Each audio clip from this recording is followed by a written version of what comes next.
At umaasa ako. Kasi, nagawa ni Jihyun na magkatotoo ng ilang segundo. At hinawakan ng kamay niya. Noong nakaraang gabi, pagkasakay ko sa taxi, napakalapit talaga ng mga mukha nila. Pero naalala ni Jihyun ang sinabi ng dati niyang kaklase, who told her na makaka-move on na siya.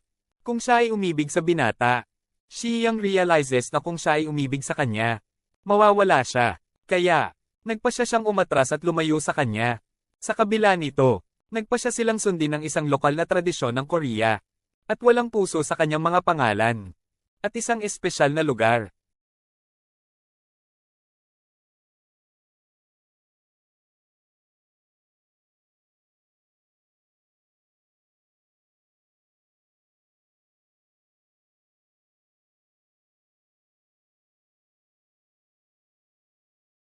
Ang mga kabataang lalaki ay gumagawa ng ilang online na pananaliksik para sa Jihyun.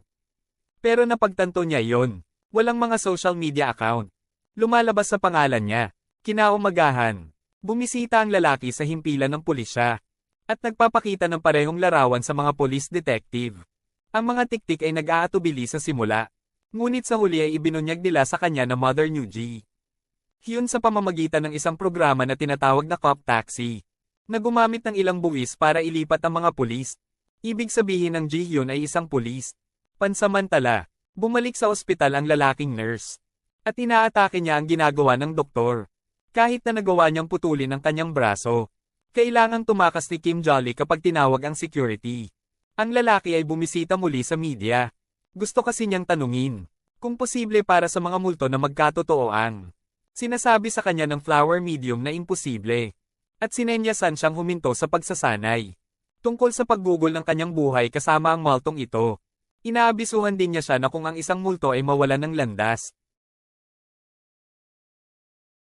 Ito ay nagiging masamang espiritu. Kaya naman kailangang lumayo ang binata sa multo. Samantala, nakipag-usap ang mga police detective sa doktor dahil tinatanong siya kung bakit naniniwala siyang inatake siya ni Kim Jong.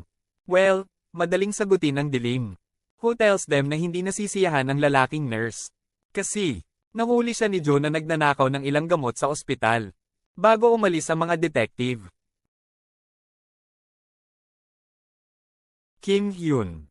Ipinapalam din sa kanila ang tungkol sa mas mataas na rate ng kamatayan. Na nakikita ng ospital kamakailan. Kalaunan ay nakita ng lalaki ang kanyang lola na nagtatrabaho sa kalsada. Hinahatid niya siya pauwi. At hinihiling sa kanya na umalis sa programang ito. Ngunit hindi ito gagawin ng kanyang lola. Dahil kailangan nila ng pera para mabayaran ang kanilang utang. Kinaumagahan. Kumikilos ang lalaki. At binisita niya ang pribadong investigador. Na na-corner ang ulo ni Jihyun sa nakaraan. Ipinakita sa kanya ng driver ang larawan. Pero gubang ang investigador. Wala sa mood magdetalye. Dahil hindi siya babayaran o kukunin ng lalaki. Pinalayas niya ang bata sa kanyang opisina. Once na mag-isa lang siya, goodbye recalls isang pagbisita niya mula sa bahay sa lalong madaling panahon. Sa nakaraan, tinanong siya ng opisyal tungkol sa isa sa kanyang mga kliyente, who asked him to take some weird pictures ng umaga ng mga tao ang kanilang mga mahal sa buhay. Kabang sabi sa kanya noon, na hindi niya maihayag ang mga detalye ng kanyang mga kliyente. Ngunit, the reality is wala siyang idea kung sino yung tao. Sino ang nagbabayad sa kanya para sa mga larawang iyon. Bumalik sa kasalukuyan. Bumisita ang binata kaya Ria sa ospital para tanungin siya kung paano namatay si Hyun. Ibinunyag iyon ng nurse. Dinala ang dalaga sa ospital. Walang malay. At sa una ay naging matatag siya. Gayunpaman, mas lumala ang kanyang kalagayan at bigla siyang namatay. Pag-uwi ng mga binata, Shi Heian. Sinasabi sa kanya iyon. Lalong nagiging komplikado ang kasong ito. At malamang namatay siya. Habang nagre-research siya. Anong nangyari sa best friend niya? Kinuha siya ng mga binata at bumalik sila sa ospital. O nakikita ng doktor ang driver na nagsasalita ng mag-isa. Pagkatapos ng maikling pagtatagpo, patuloy na iniimbestigahan ng lalaki ang ospital. Hanggang sa multo ng Kodo. Butas. Si Kodo ay isang pulis na namatay sa ospital na ito. At 5 taon na siyang nakulong sa mundong ito. Hinihiling niya sa lalaki na tulungan siya. At makipagpalitan ng karagdagang impormasyon sa ospital. At si Kim Jong, yung nurse na natanggal. Gusto ni Kodo na makita ang kanyang anak sa huling pagkakataon. Noong bata pa ang kanyang anak na Kodo ay masyadong nagtatrabaho. Sa totoo lang, napakalayo niya sa kanya na ang kanyang anak na babae. Galit sa kanya si Bro Oda. At nawalan sila ng lahat ng uri ng komunikasyon. Pumayag ang lalaki na tulungan siya. Ngunit hindi niya mahanap ang kanyang anak na babae. Kinaumagahan. Ilang oras siyang kasama ni Chi-hyun. Sinusubukang tulungan siyang magkatotoo muli. Ngunit iyon ay nagpapatunay na mas mahirap kaysa sa iniisip ko. Pansamantala, naniniwala si Kodo, ang dati niyang kasama, magdaragdag ng ilang impormasyon sa kanyang anak na babae. Nagkataon na ang dati niyang kasama ay sarili niyang idmanda. Nakipagpulong sa kanya ang binata. Sa sandaling makita siya ni Chi-hyun.